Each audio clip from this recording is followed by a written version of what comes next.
I waited outside that hotel just to hear one word from my father, but what I heard instead destroyed everything. The afternoon in Lagos was heavy with heat, the kind that clung to your skin and made every breath feel slower than it should be. Sophia stood behind the metal barricade outside the Grand Meridian Hotel, her fingers wrapped tightly around the rail as if it were the only thing keeping her steady. Around her, people shifted impatiently, raising their phones, whispering, stretching to see better. They weren't here for her. They were here for him, Chief Balogun. His name carried weight in every room, spoken with admiration, respect, sometimes fear. To Sophia, he was not just a powerful businessman. He was her father, or at least he was supposed to be. She had waited years for this moment, not for attention or drama, but for something simple, something human, a recognition. Just one sentence that confirmed she had not been a mistake. When the doors finally opened, the crowd surged forward, cameras flashing, voices rising, security struggling to hold them back. Then he stepped out, calm, controlled, untouched by the chaos around him. Sophia's heart tightened. This was it, the moment she had imagined so many times. Reporters rushed him immediately, questions flying from every direction, until one voice cut through everything else asking if it was true he had a daughter from a previous relationship. Time slowed. Sophia leaned forward, her eyes locked on him. For a brief second, their gazes met, and she saw it, recognition. He knew her, but just as quickly, it disappeared. His expression hardened, becoming distant and controlled. "No," he said. Just one word. Final. The reporters pressed further, and he repeated it again. "I have no such child." And just like that, something inside Sophia cracked quietly. She stepped forward before she could stop herself. "Dad." But he turned again. "I don't know that girl."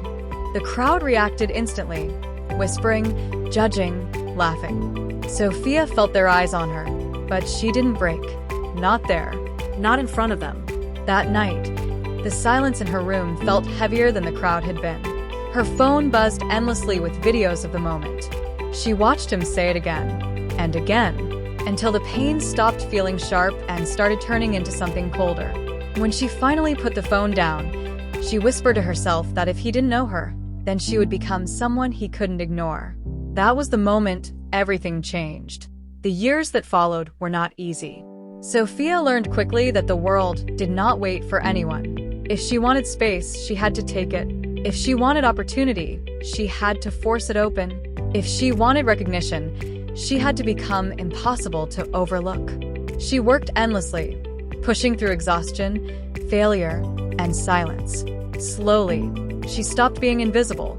She built herself piece by piece until her name began appearing in places she never expected. People started asking where she came from, how she rose so quickly, but she never answered. Not yet. Then one day, an invitation arrived. Balogun Industries. The name alone froze her for a moment longer than she expected. The meeting was set. No delay. No hesitation. She accepted. The boardroom was polished, silent, controlled. People who understood power without speaking it too loudly. And at the center of it all sat Chief Balogun. Older now, but still him. Sophia walked in without hesitation and took her seat as if she belonged there, because now she did. The meeting began normally, numbers, strategies, agreements, but slowly something shifted. His eyes kept drifting toward her. At first curiosity, then confusion, then something deeper. Recognition trying to surface. Sophia did not react. She let him look, let him struggle. By the time the meeting ended, the tension had changed even if no one acknowledged it. As people began to leave, he stood. "Wait," he said. She turned. Calm. "Yes." He stepped closer. "I know you," he said, but uncertainty weakened his voice. Sophia smiled faintly. "Do you?"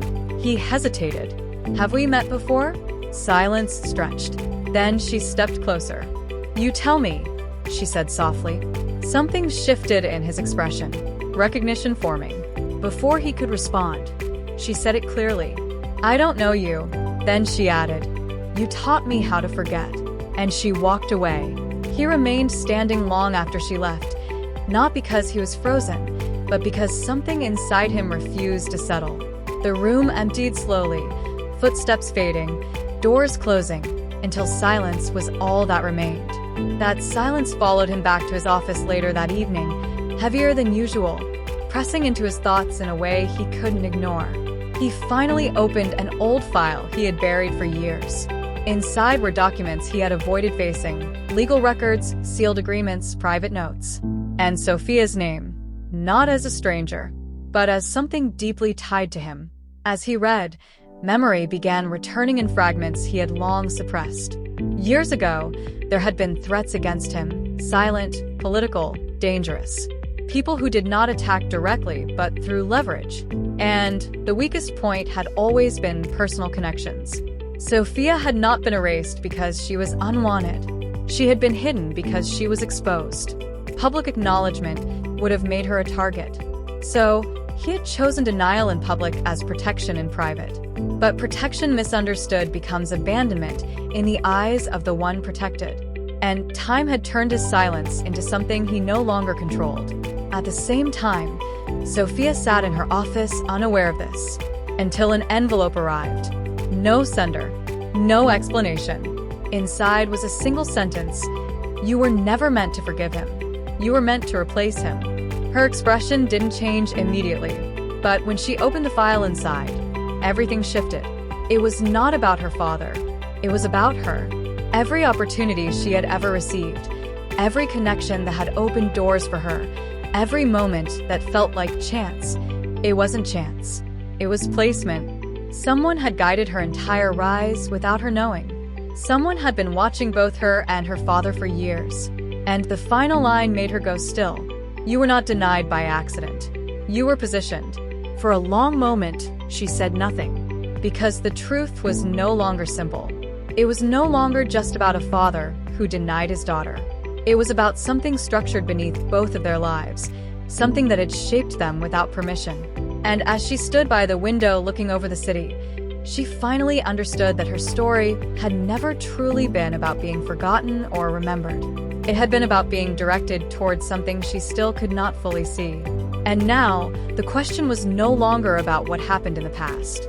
It was about what she was becoming inside a system that had been shaping her long before she ever realized.